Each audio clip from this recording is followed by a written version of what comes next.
नमस्कार दोस्तों, आज मैं आपको सुनाऊंगा शेर और बंदर की दुश्मनी। एक बार एक पहाड़ी पर कुछ बंदरों का कब्जा था। बंदर बड़े मज़े से वहां रह रहे थे। कुछ दिनों बाद अपने सचिव जयकाल के साथ एक शेर उस पहाड़ी पर गुफा में रहने के लिए आया।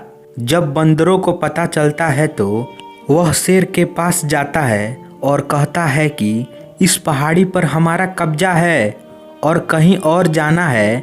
यह सुनकर शेर के सचिव जयकाल ने कहा कि आपके पास बंदरों में रहने के लिए एक पेड़ है और शेर के रहने के लिए एक गुफा है।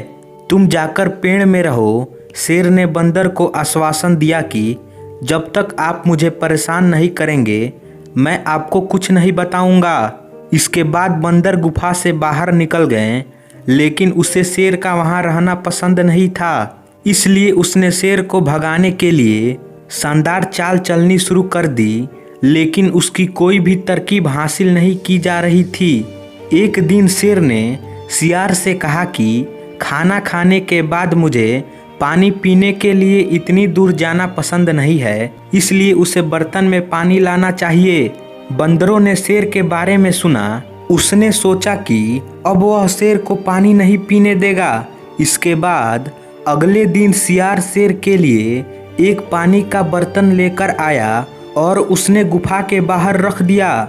भेड़िया के चले जाने के बाद बंदरों ने एक बांस की मदद से सारा पानी खींच लिया और उसे पहाड़ी से नीचे गिरा दिया। कुछ समय बाद जब शेर ने खाली बर्तन देखा तो शियार को गुस्सा आ गया कि तुमने मेरे लिए पानी नहीं रखा है। जयकाल ने कहा कि उसने पानी रखा था, लेकिन गर्मी के कारण सूख गया होगा। कल वह और पानी लाएगा। अगले दिन भेड़िया बर्तन भरकर पानी लाया, लेकिन बंदरों ने भी उसे बांस की मदद से पहाड़ी से गिरा दिया। जब शेर आया तो वह शियार पर बहुत क्रोधित हुआ कि वह एक कामचोर है और उसने पानी नहीं रखा। वह इसे अपने सचिव से हटा देंगे। गीदड़ ने शेर से कहा कि वह पानी लेकर आया है। अगले दिन शियार फिर से पानी लाया, जिसके बाद शियार और शेर गुफा में छिपने लगे। थोड़ी देर बाद बंदरों ने आकर बांस लगाया और सारा पानी खाली कर दिया। अब शेर और शियार समझ चुके थे। इसके बाद जब भी शियार पानी लाता था तो वह गुफा में आधा पानी और बंदरों के लिए आधा पानी बाहर छोड़ देता था। कई बार बंदरों को पता चला कि शेर हमें अपना पानी गिराते हुए देख रहा है, लेकिन कुछ कह नहीं रहा है। इसके अलावा अब शेर का शिकार भी बहुत जल्दी हो रहा था। यह 2 से 3 महीने तक रहता है। इसके बाद बंदर थक गए और शेर के पास गए।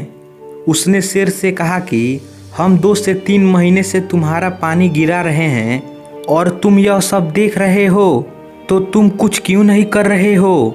इस पर शेर ने कहा, क्योंकि तुम मुझसे लाभ हो रहे हो।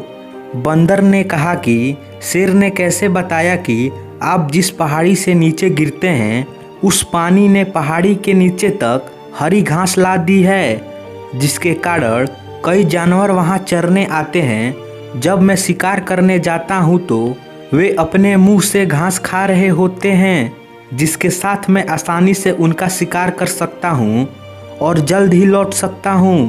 आपको यह सोचना चाहिए कि आप जो नुकसान पहुंचा रहे हैं वह नुकसान पहुंचा रहा है या उससे लाभ हो रहा है। तो दोस्तों, आशा करता हूं यह कहानी आपको अच्छी लगी होगी, तो इसे लाइक करें और हमारे चैनल को सब्सक्राइब करें। धन्यवाद।